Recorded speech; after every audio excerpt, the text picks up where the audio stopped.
katingog usa ka katawhan.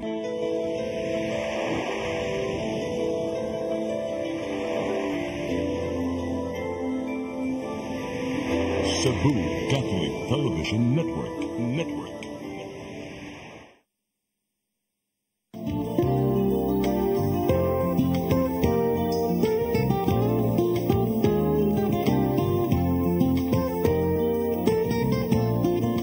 Good evening. Welcome to another episode of Partners in Law brought to you by the Cebu Lady Lawyers Association. Ako si Attorney Maria Gerdita Tigdas, ang inyong host karong gabi una.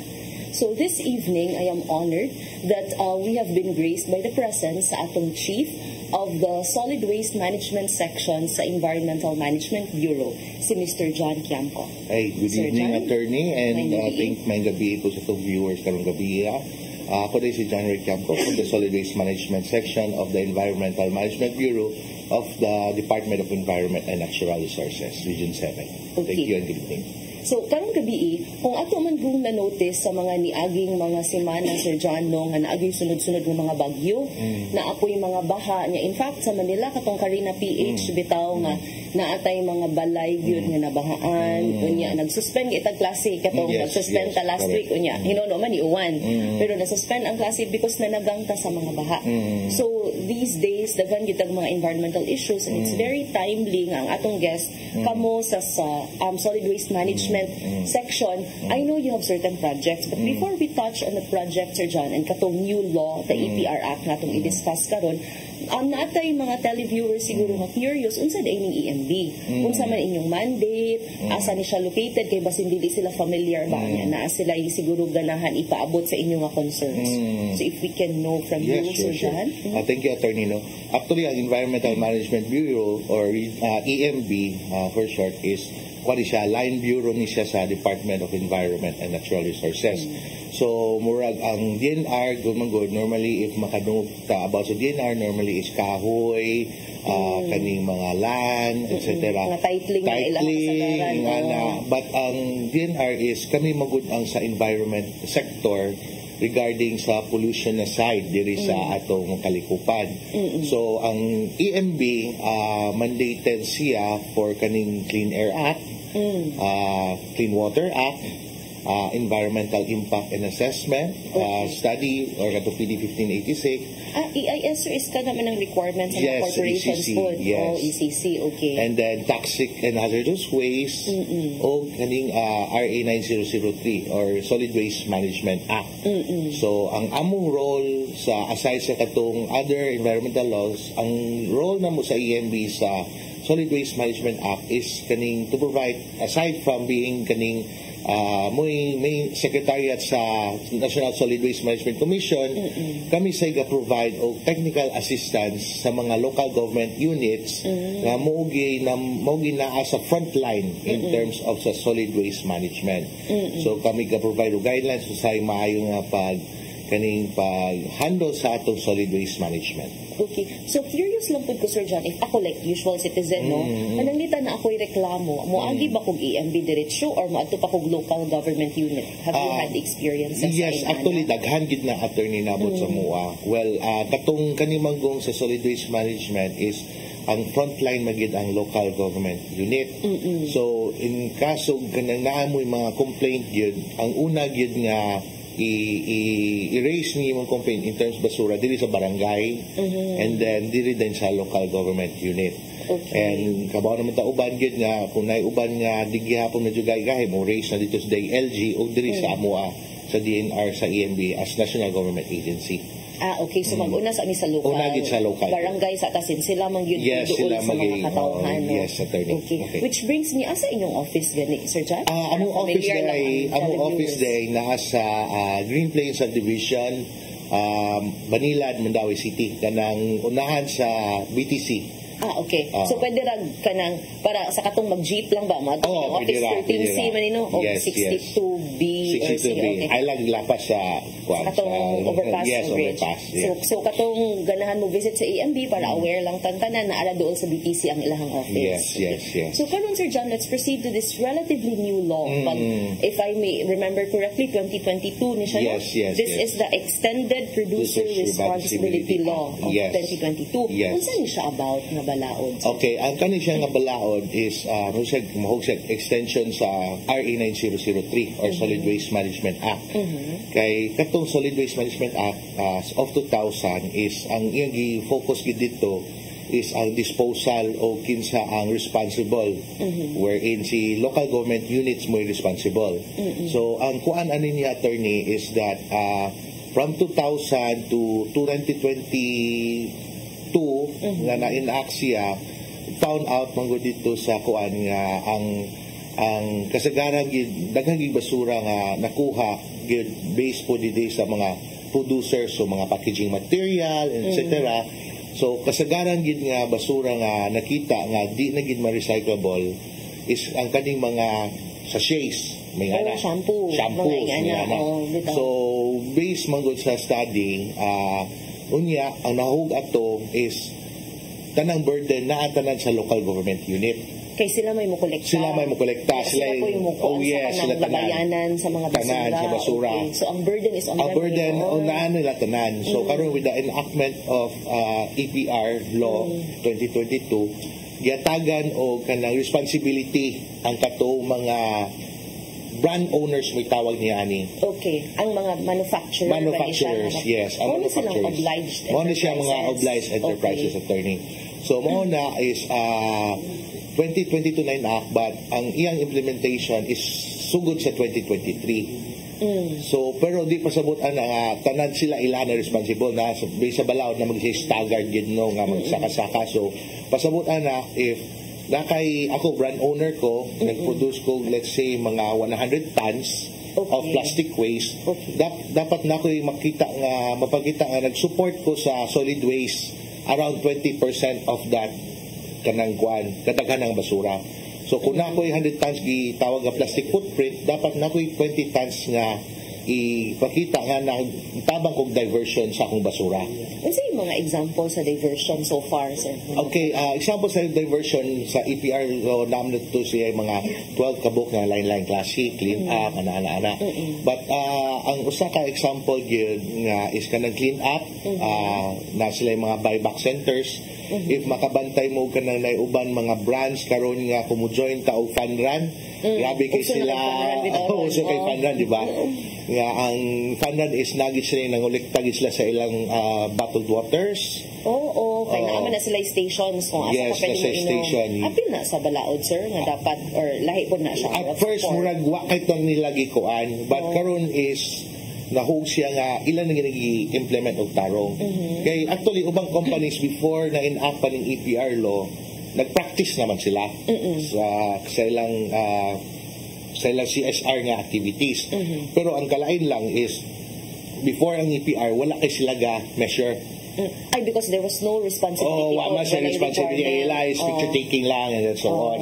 For CSR lang. For CSR lang. But this time around is nakita na ko nga kuan mga due sa mga meetings, sa mga development is ilan naging gi-take into seriously into consider ang pag-record sa mga plastic waste nga ilan na-gather during the CSR activities nila. Okay. Para in order to comply na gid sa balaod na to. Okay. Kining atong na-mention man mo itong 12 ka mga modes. Sir, pwede na ito ma-discuss bisan around mga 6 or siguro para na idea sa atong mga viewers sa ni sila. Kuha magod attorney, based sa katong mga 12 ka buok nga requirements niya, mura siyang options, no? Nga pili sila nga company kung asa sila mo iguani. So, for example, na may tawag kung sakit pa, diri ka sa avoidance, di ba? Or secure. Murag ana ba? Avoidance or secure. So, kung avoidance is exercise ka, ana. Kung nagkasakit ka, imong tambal. So, in terms sa EPR, nasa siya murag ingani. Kung sa avoidance ka, na yung ubang mga plastic manufacturers ni divert na into medyo di na siya grabe kabaga ang plastic niya. Okay. Requirement yun na siya or pili sila for as long as sa katong mga options nimo 12 mo equivalent to siya og 20% sa last year nimo nga plastic footprint. Okay. So for our kanang mga televiewers lang no, if for example ang imuhang footprint is 10,000 last year. Yes. So dapat next year mahimo na lang siyang less 20%, yes, so yes. 80,000 na lang siya. Yes, yes. So one way of that is mao siguro ning kanang mga shampoo karon nga kanang bar na yes. mga shampoo. Oh yes. So that's an example for the compliance. Dahil uban po nga ang ilang cap, ilang ipanipis na. Okay. So mo na ilang mga usa ka requirement. Mo na usa sa akong gingon ako ganina nga more like avoidance of using plastic nga packaging. Ang second is kung katong cure is for example clean up, nag-join mo clean up, kamumoy ng limpyo dito sa SAPAC, which by the way katong pag Saturday na International Coastal Clean Up nga medyo dagan-dagan gid companies pug nag-join. Okay. So mo na example ilang girecord tarong sa kadaghanan plastic, or let's say namalit sila sa mga kaning mga LGUs attorney daghan na sad kini silang mga kaning mga diversion nga activities nga naghimog bags, especially diri sa to si Asturias, si San Remeo, si Tuburan na apod siya. So kung as a company obliged enterprise kung mupalit ko ato nga mga diversion nga bag, pwede po to niya ma-account as usa ka na nakakomply po sila sa kanang EPR Act.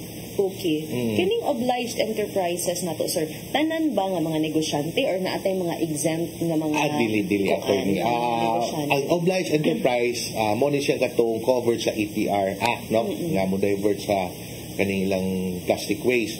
Ang obliged enterprise is namugay kato sa Magna Carta sa MSMEs, so micro, small and medium enterprises. Nga ang kuan dito, ang large enterprise niya, yung large enterprise is ang imong nakay asset nga 100 million and up excluding land. Excluding land. Okay. So qualify ka as an obliged enterprise. At the same time nga nag-release ka og plastic footprint sa kuan sa diri sa ato ang kuan lungsod, no. So mo na siyang kuan. Curious kung saan pag-measure sa iyang plastic footprint, Sir John, nga kani nga tons yang i-release si obliged enterprise ba mo declare? Siya mo declare. Okay. Abi na kog naatay ka nang kinahanglan i-register baro niya. I-register po niya attorney. I-register po siya.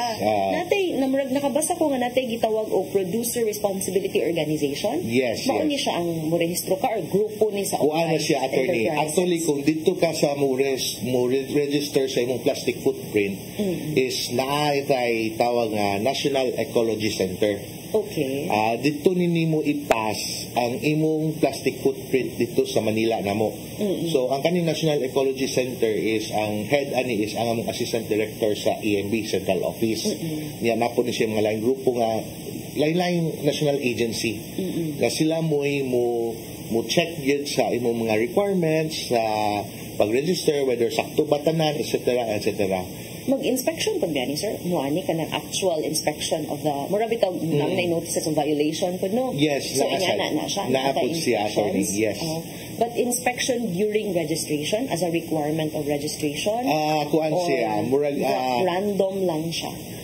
Musabit gid sila a yearly o kaning tawag nila o kuan, ECAR, Audit Compliance Annual Report. No? Okay. Nga dito sa NEC, and then based dito sa NEC nga actually na may uban ginag-register ug nag-submit sa Manila July man deadline.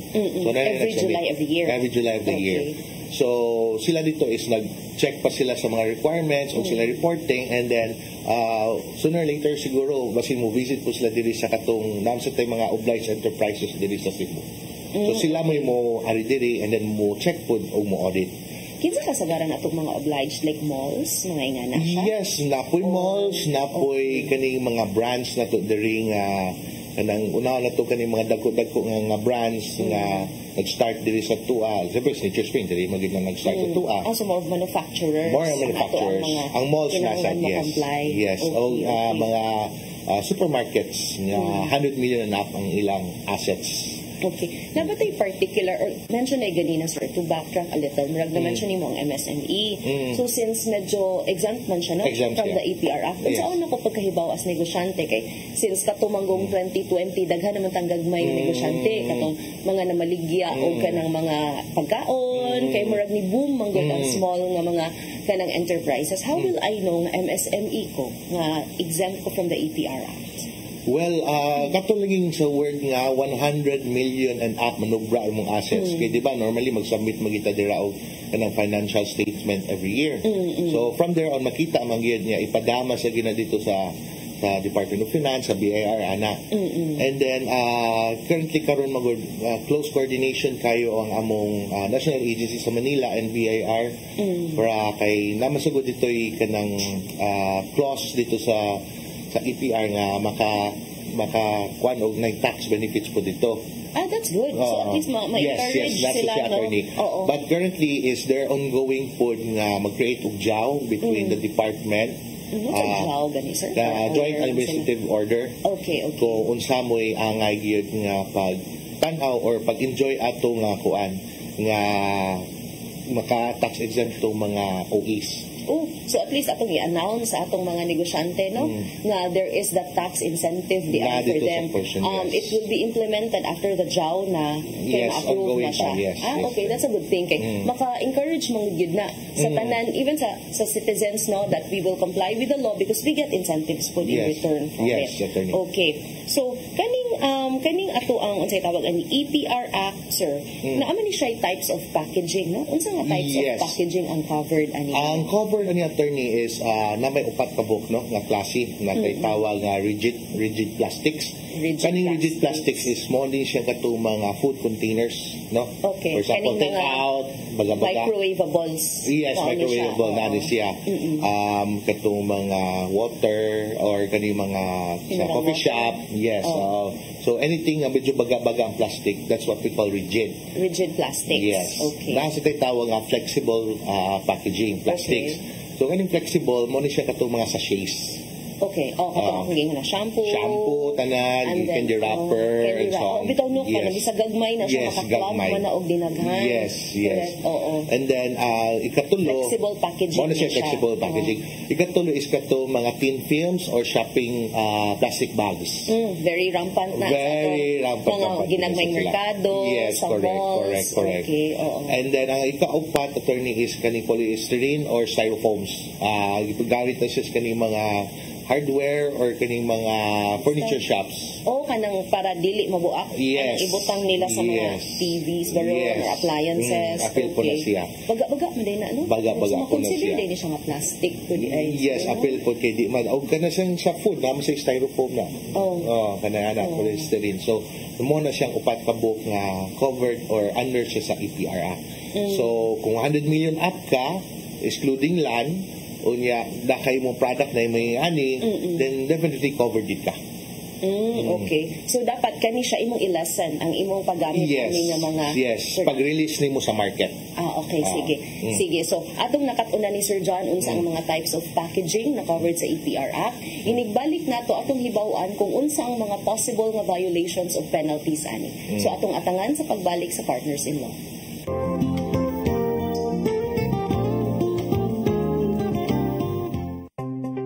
Discover the beauty of the Philippines.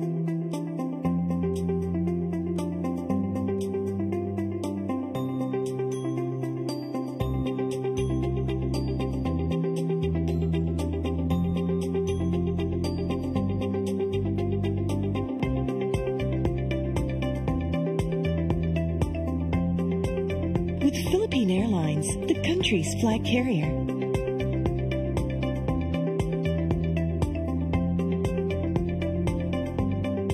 The airline that lets you feel the warmth of the nation.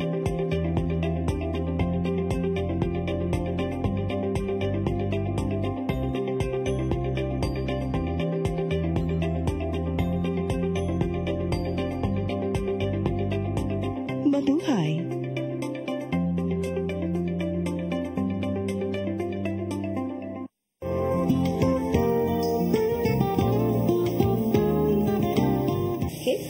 welcome back to Partners in Law. So ganina atong na-discuss ang kabahin sa EPR Act, ang mga obliged enterprises, atong nahibaw-an ang kinds of packaging na kinahanglan bagabantayan sa atong mga enterprises, no, Sir John? Yes, katong very mga use of styrofoam, ang katong mga kinds of plastic na ang mga sachets di ay pod, no?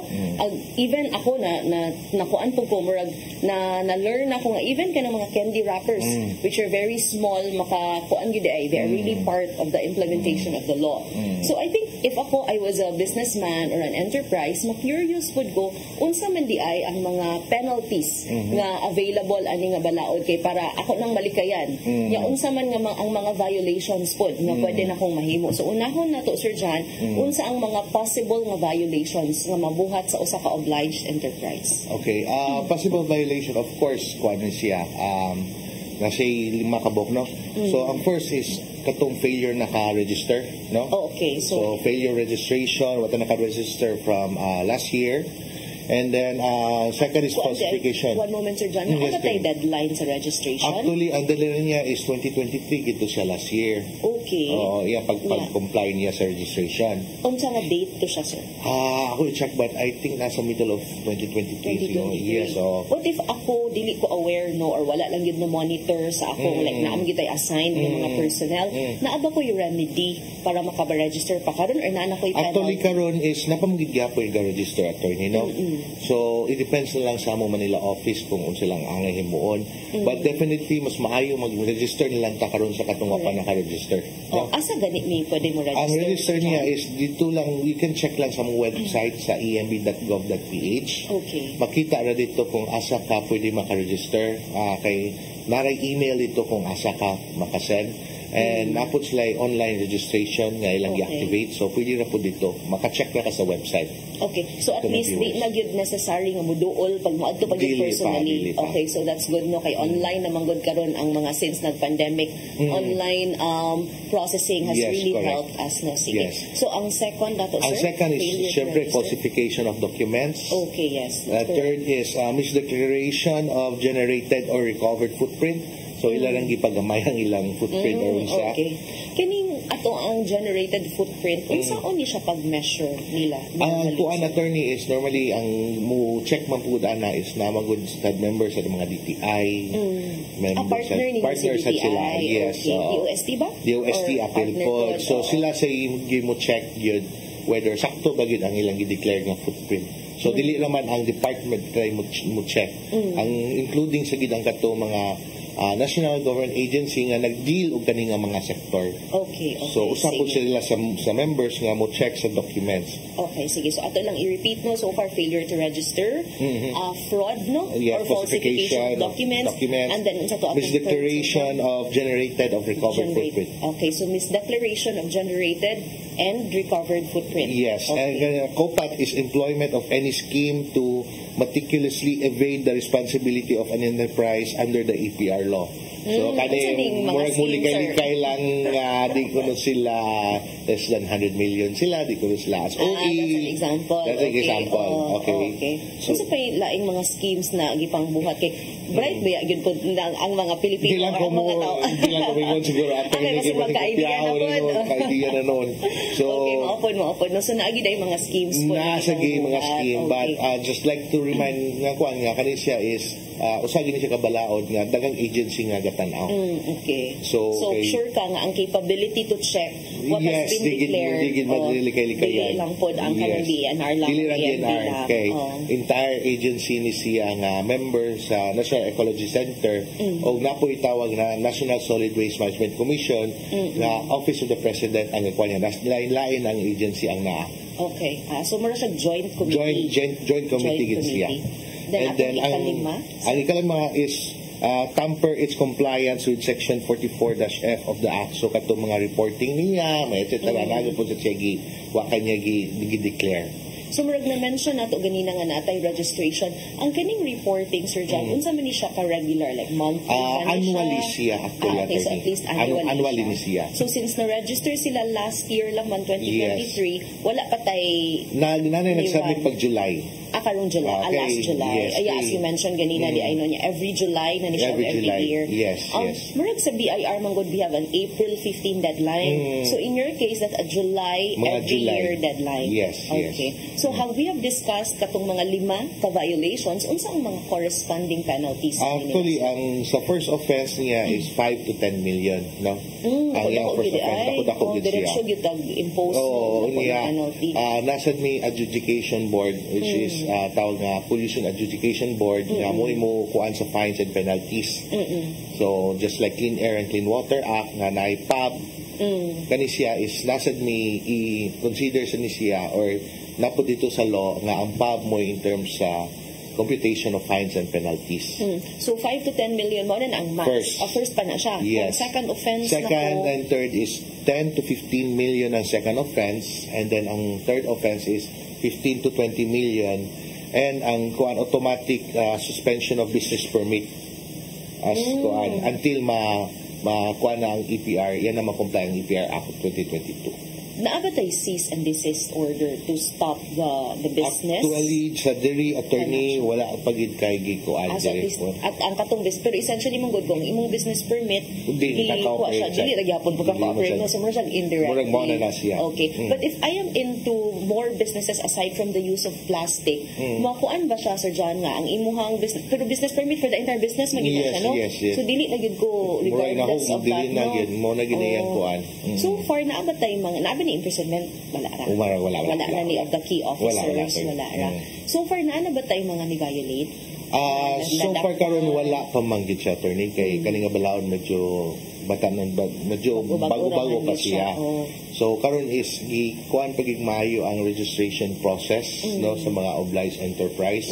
And I think so far from based sa mga meetings is nasa I think almost 1,000 na ang nang submit ng register sa iya. So, considering na dako pod ang Pilipinas, I think daghan pa sa Daghan siguro siya. ang atong Daghan pa. encourage, no? Oh, yes, correct. So, talking about 1,000 pa ang ni-register, na ba tayo programs para ma-disseminate more ang information, considering bago pa siya. And then even ako personally, medyo bago po siya sa kong pandungog, no? Kini nga balaod. So, what are the programs of the EMB para aside from implementing, para to inform more people about this? Actually, attorney, last year na may summit, no? Solid Waste Management Summit last year.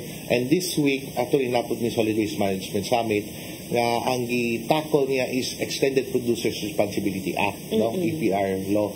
So, mao gini among gikuan nga among invite ang LGUs at the same time katong mga obliged enterprise nga tanaw na mo katong katong local brands nga diri sa tuwa nga sa Cebu. Mo among invite kay namo gyud uban nga brands nga wala gid diri lang head office. Sa Manila. Sa Manila, office. yes. Okay. So, mo na amo laging gi-check gitarong nga kisa to'y mga brands gid nga local nga nadiri sa Cebu nga nabo diri lang head office. So last year we conducted sa the same karon nasa may i-conduct karong Thursday and Friday. Very timely ba sige yes. nang mo invite sa ato ang mga kuanan so ako lang i-invite lang actually tomorrow na nino kay i-show na ni karong Wednesday city no. So tomorrow Thursday natay tawag nga Solid Waste Management Summit regarding EPR program. Invite na ko kato mga obliged enterprise if you can come visit this is wala ni siya bayad but much possible gid mas maayo ni katong nakadungog ka kung covered ka ni nga EPR law, much better if muadto lang ka sa Summit Hotel tomorrow starting at 1:30 to 2 p.m. until Friday. Okay. So, unsa man ilang makatunan na sila tay mga seminars? Yes, natay seminar, natay workshop. Okay, that's good. No? Nasa may gi-invite yun actually nga mga diverters, apil og mga LGUs, nga kung ganahan sila mo support aside from complying sa EPR Act, is na sila makitaan ditong ganahan nila suportahan. For example, katong namiligya mga bags sa LGUs, may makapalit po sila. Makapalit po sila. A way of supporting small businesses. Yes, correct. Nasa may invite nga from Toledo nga katong ang iyang mga sachet gihimo nila og kaning cement blocks.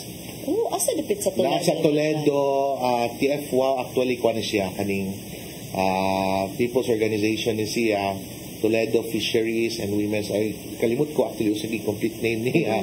But kuani sila kaning sila ni ang namaligya sila og kanang eco brick na made of plastic wrappers. Oh, so but dili ni sila obliged enterprise. Dili It's sila just obliged really enterprise. their way of kanang helping out, Yes, no, na correct. kanang environmental po nila nga kanang Yes.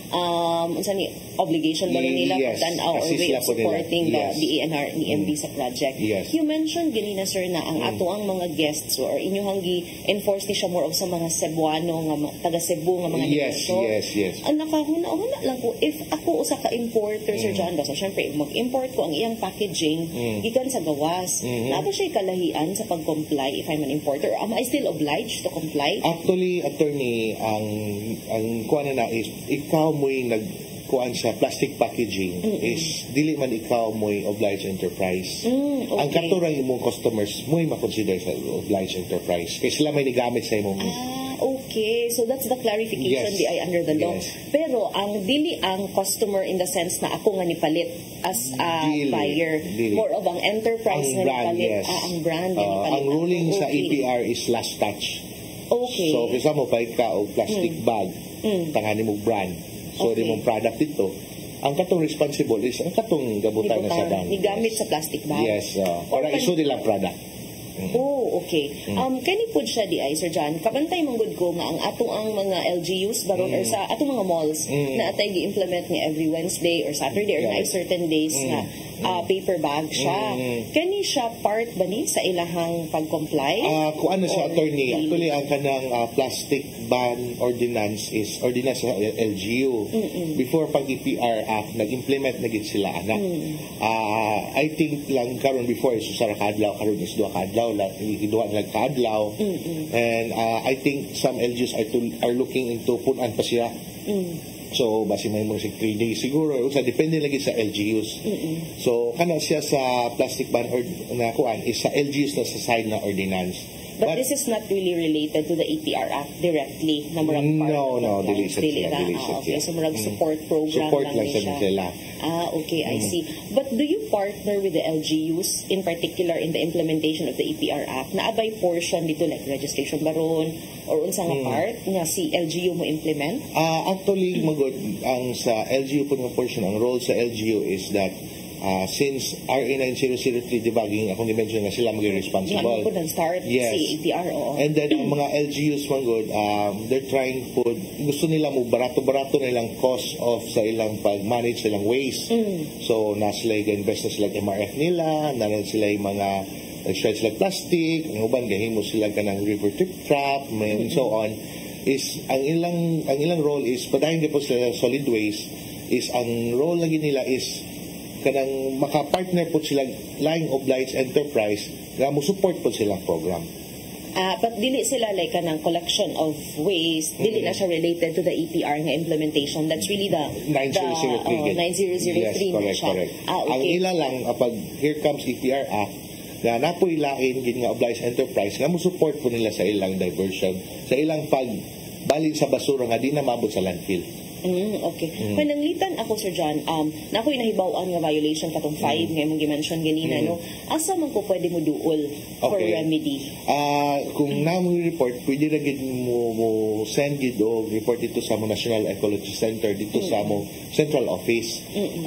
Normally man gud uban diri man sa ipada sa MOA, but among normally mo ni sa among indoors na gid sa Manila kay namo gid tawag nga Pollution Adjudication Board. Kato imong gi-mention Yes, ganina, no? yes. Maabot ba ni sa court na abay chance or more of administrative ni siya nga within the EMB lang ni siya? Murag admin naman sa siguro attorney. Administrative man siya, so more of EMB. Yes, EMB. Ato lang i-reiterate sa atong mga nananaw that the penalty minimum is 5 million, correct, Yes. no?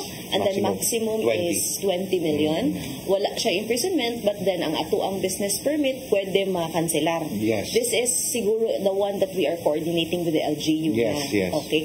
But na ba ni chance nga kung ako naka-violate ko, pila man ka days ko pwede mo comply Okay. or mo reply? Actually ka under finalization ng IRR sa PAB Okay. kung pila ang days pag compliance so and so on. But definitely once na siya, amo nila i-share sa among mga obliged enterprise. Okay, sige. So it was good to know, Sir John, no, the penalties and the possible violations. Inigbalik nato ato ang i-discuss kung unsa pa man di ay ang uban nga mga projects nga gi-implement aside from the EPR Act, nga gi-implement sa ato ang EMB kana atong atangan sa pagbalik sa Partners in Law.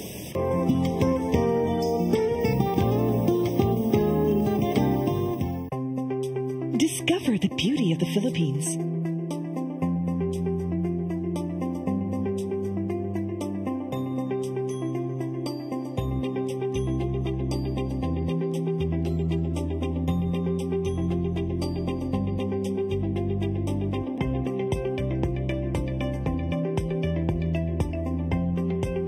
With Philippine Airlines, the country's flag carrier.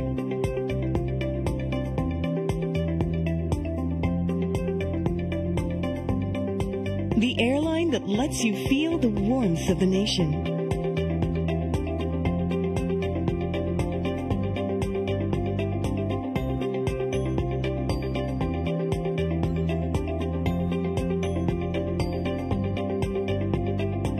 Mabuhay.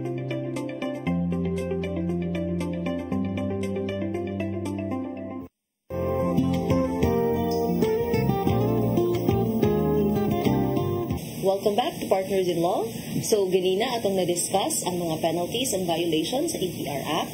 Ato pong nahisgutan ang kanang mga, more importantly, manggod, ang kaning unsaon man ato pag-comply para atong ma-avoid tong dako-dako gyud Sir John nga 5 million to 50 ba to? 50 million nga penalty. So, na-mention nimo ganina nga naatay 12 na ways by which pwede preventive or kanang dili ta reactive lang, no? Kay ingon man sila, prevention gyud kuno is better than cure. So, kaning 12, Sir John, kung ako negosyante, curious gyud ko, unsa maning dusi ka buok options na pwede nako pilian para maka-comply ko. Okay. So actually sa katong nahug siya katong sa avoidance o cure, tawag na to sa avoidance reusable, may tawag nga sa first niya is kaning reusable packaging products or packing design. So pasabot nga nang ang packing nimo imong gilisdan para mahimo siya reusable. Mo nang first option, mo na number one, di gini first option but usa sa option. Yes. Ang kada option is inclusion of in recycled content or recycled materials in packaging materials. So for example katong imbis nga plastic, imo ani mo karton or papel ang may pilit sa as imo packaging material, so mahugos siya og nasa recyclable content. Third is adoption of appropriate product refilling systems or retailers. So kani siya nasa uban ani nga nagtukod sila own refilling stations sa kaning mamantika and so on. Pero di uso bitaw na karon kana bitaw mga dishwashing soap, dishwashing. No? Yan na anay gi-recycle gani nila ang mga kanang gamit sa water bottles. Yes. O nya kana mga nature spring. Not to promote, not to promote. Kanang mga spring water so na to. So nanay refilling. So that's one of the modes. That's one of the modes. Okay. Next is viable reduction rate plan. So katong gipagamay nila ang klase sa plastic, ang cap, may nga na. Gilesen nila ang amount of plastic component. Okay. Muna ikalima information education campaign scheme. So naamoy ipapilit itong info kung sa kadugayan ni siya mawa, makompose, makabasa sa kasunabot. This particular kuan will decompose in a certain number of years. Okay. So that's, di ra siya mandatory. That's always an option. Option siya. Okay. Ang ikaunom niya, appropriate labeling of products and packaging materials. So, ibutang po dito nga, unsa ang klase nga packaging materials niya or labeling. Kay, mag-iuban nga, may tao dito nga, kabawa, kanin siya, pwede pa din siya ma-recycle. So, muna niya po siya information o sa unod niya o sa iyang composition sa iyang packaging material. Okay. Dapat ay ga-regulate ana sa mga labels na ilang gibutang? Kuan ang DTI actually mo na kuan na kay member po sila sa kuan attorney. Kato imong gi-mention nga committee. Yes. Okay.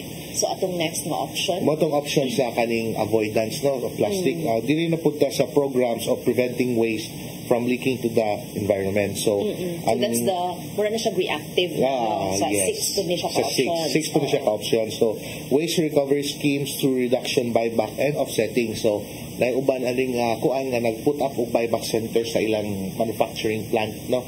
Para palito nila balik to ang ilang na-recover nga bottles or sachet. Kinaiuban na gusto nila nga ilan na lang ipang ship out, ihimo nila o plastic chairs, lain na po nga material. So nagput out sila mga buyback centers para makakuha sila og katong mga used nga containers nga sa ilang brand.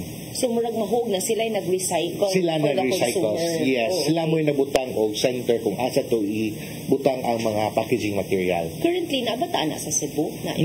Actually, na uban na nag-put up nga mga manufacturing pero ang nga to nilagi butang sa LGU.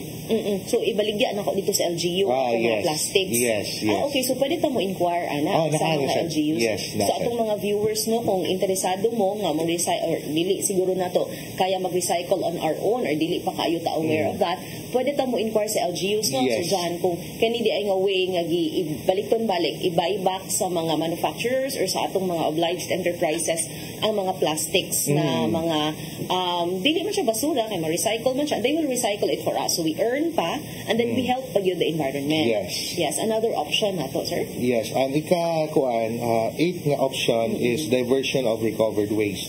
So naiuban aning kuan is nag-divert sila sa recovered waste through sa ilang office. Unsa yung mga pamahagi? For example, ang sa ilang mga empleyado dito is naghimo sila kanang context sa mga lantern kay padung na mga Pasko ron.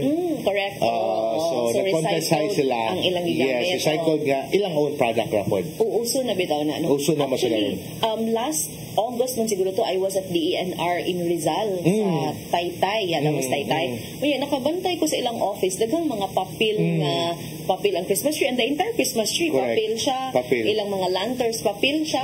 So that's one way po siguro. Correct. No? Although I know the DENR is not an obliged enterprise, but as a modeling po Modeling, sa yes. inyong mga, syempre inyong clients are these people man. So that's a way for DI for them to comply. So that's our eighth Yes. mode or option. Eighth option. Ninth option is transportation of recovered waste to proper diversion or disposal sites. Na-oblige enterprise ni uban nga ganahan sila mo support sa LGUs nga sila mo transport sa basura sa ilang area padung dito sa disposal site. Sa dump Recover. sites Yes, siya? yes. Or sa landfill. Sa landfill. So Yes. sila mismo murag dili Mo volunteer. dili na ng si LGU. LGU man Yes. mo collect for them. Yes. Okay. So that's 1, 7, 8, 9. 9. Ang 10th is waste clean up in coastal and public areas. So katong pagsabado dagang kay mga obliged enterprise ka nag-join and then usap po ni silang requirements. So unsa to kadagan ang volume ilang na recovered, ilang gi-record niya ila sang isubmit sa office namo para pa-check nga na-comply nila as part of their compliance sa EPR. So which you mentioned ganina nga Clean bago up, na yes. coastal clean up. Coastal Dapat clean ay upcoming coastal clean up. Aware So lang far sila. karon wala katong last Saturday mo medyo dako sa siya. Okay. So that's the 10th. Ang 11th in investment in commercial or industrial waste diversions or disposal facilities. So katong mga diverters nga mga junk shop na uban dito nga ganahan sila mo invest, let's say na uban na interesado mo provide og baler no sa mga LGUs or sa mga junk shop. Kay number one problem ang god is kaning junk shop is maglisod sila collect sa mga recyclable materials kay alkansi sila sa ilang gasolina o biyahe. Biyahe po. Yes, Correct. so Ang cost nila. So para ma-maximize niya yung biyahe, kailangan sila baler kay parang basura man god is bulky gina. So kung muna kay baler pa magamay siya, ma-compress siya, ang mga junk shop willing gid kay siya mo pull out dahil og mabaligya po dito sa lain mong process. Kaya ba nipadana man sa China, Taiwan ni nga na. Okay. So muna siya ang I think 11. And then ang 12 is partnerships with local governments, communities and informal waste sectors. So muna siya ang actually mo ganahagi ni secretary nga kaning informal waste sectors labi na diri sa makatong makarang campsite, karang landfill sa Inayawan nga ang kaning informal waste sector sa attorney before pa ning balaod sila na gini nangalkal o nanguha sa recyclable. So nakatabang gini sila nga ma-expand ang atong lifespan sa atong labayanan. Correct. Kaya sila mo gini mangalkal so bata pa ni sila mo pa ni niya usa po ni ka requirement usa po ni ka option nga kung mo-support ka ning grapuha sa informal waste sectors, let's say nagpatabang kanila butang hatag ka ng mga kanang para manindot ang ilang kuan, ang ilang panginabuhi, naghatagag ng mga tricycle, livelihood po nila. Dapat yung mga scholarships po kay mga bata, mali, di ba? Kasagaran. Actually, based sa ako na nakakita nila, dagko na gid sila. Dagko na po di ay. Okay. So, murag mauna lang po ang ilang naandan nga Naandan, yes. Yes. Okay. Unya, aside sa informal waste sectors, partner with local government units in terms of katong mga pag-divert sa ilang basura. So, example, nag-provide kag mga trash bins, nag-provide kag kaning mga nets, or anything nga imong na-provide nga ma-equate nimo into a certain amount of volume. Wala importante kung nakagihatag nga assistance, dapat nasa kay makuha nga measurable amount of plastic waste nga na-recover through that program. Okay, we go back to kato imong giingon nga 20% target nga no, Sir John. So, mao man tong ato nga karon ang ato ang if katong pila ka tons imo nga 20% of that should be converted para makaingon ka nga naka-comply ka with the law. And then again, we will remind our viewers, especially katong mga obliged enterprises, that the compliance is every July of the year. And then so we have learned a lot about the EPR Act kung unsa ang katong mga 12 ways by which we can comply. It's good to know nga naatay 6 ways para mura siyag prevention, and then abutay 6 ways nga reactive, mura siyag reaction, since aminado man gyud ta nga kining ato ang solid waste nga issue medyo pervading na gyud ni siya sa ato ang environment karon. So we have also 6 ways to address whatever problems we currently have. And then, aside from the EPR Act, kanang sir, naabot tayo lahi nga mga lain nga mga programs sa inyong section nga atong gi-implement karon or upcoming na mga programs para ma-encourage lang, dili lang atong mga enterprises or mga negosyante, but kami nga mga normal, usual citizens kung sa among matabang para makaprotect sa environment or makasupport sa inyong programs. Yes, well, number one yun, ang importante yun kita as citizen is dapat mag-segregate kita sa itong matagbalay. No? Segregation starts at home yun and very important yun. Kaya unsaon man yung kaning pag sakto og labay sa basura, kung kanang basura di na angay ilabay. Kaya kung nasagol na siya sa angay nga di ilabay o ilabay, di na malabay na natanan. Imbes magamit pa unta to, recycle pa unta to. So mo na lang akong makuan sa tanan nga mas importante gid segregation starts at home gid. So and segregation at source. Okay. Correct. And then aside sa solid waste attorney, I think ako lang i-share gid sa ubang programs na upcoming sa EMB, wherein first is intensive green education campaign for the youth sector and schools. Schools for LGUs can pwede niyo ma-request kung gusto tayo ganahan nga mag-green education sa youth dito sa Facebook page sa EMB Central Visayas or email to r7records@emb.gov.ph.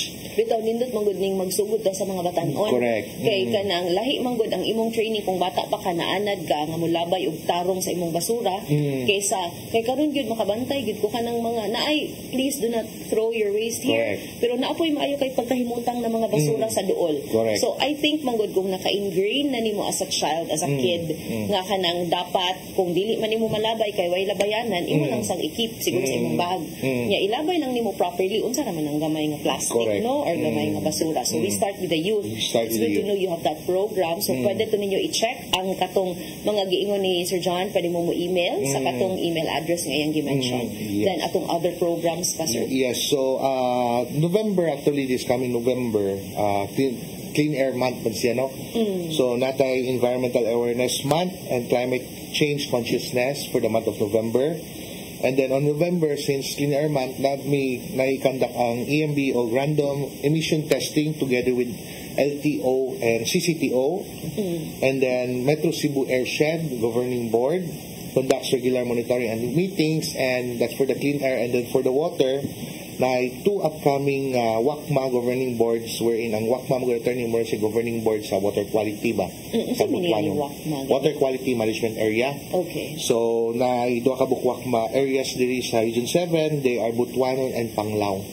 So, sila kanimong grupuha mo ga check sa monitor sa quality sa tubig sa Butuanon and Panglao.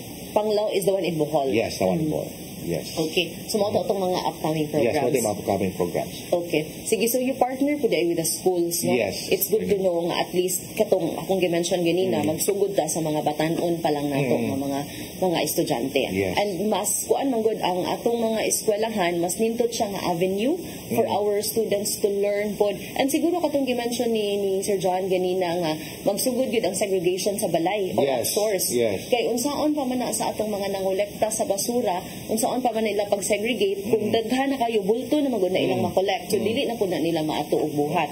So once again, the EPR Act of 2022, bisag medyo bata pa siya nga balaod, it is a good avenue para kitang tanan ma-involve. Kay kung mag-segregate pud ta, but if ang atong gi-segregate medyo daghan ra pud kaayo ang mga plastics na kanang ginagamit ba.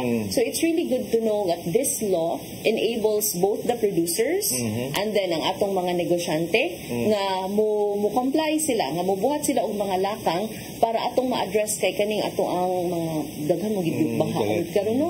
Bisa gamay ganing uwan, kusog nga uwan, medyo makuyawan nagay kumutan-aw kay sa gawas sa among office kanang duol man gud ni og kanang main road. So muuwan lang 5 minutes baha na gyud siya dayon diretsyon niya. Hadlok man gyud ta for our kids na ay mga leptospirosis nga pwede ma-affect ang atong mga kitang tanan bisag kinsa, so na ay mga illnesses that are brought about by the flood. So we hope nga kining ato ang pag-share sa atong mga programs sa EMB, sa future programs karong November o sa existing programs, and then ang kining ato ang pag-clarify sa mga compliances kung unsaon nato katong 12 methods, 12 ways to comply with the EPR law. We hope that we have made everyone aware of the law and how we can help the environment. Kay kinsa man day magtinabangay kung dili kita raman. So daghang salamat Sir John sa imong pag-guest na mo karong gabi una. We hope everyone has learned a lot from us as well. And then see you again in another episode of Partners in Law. Maayong gabi. May gabi.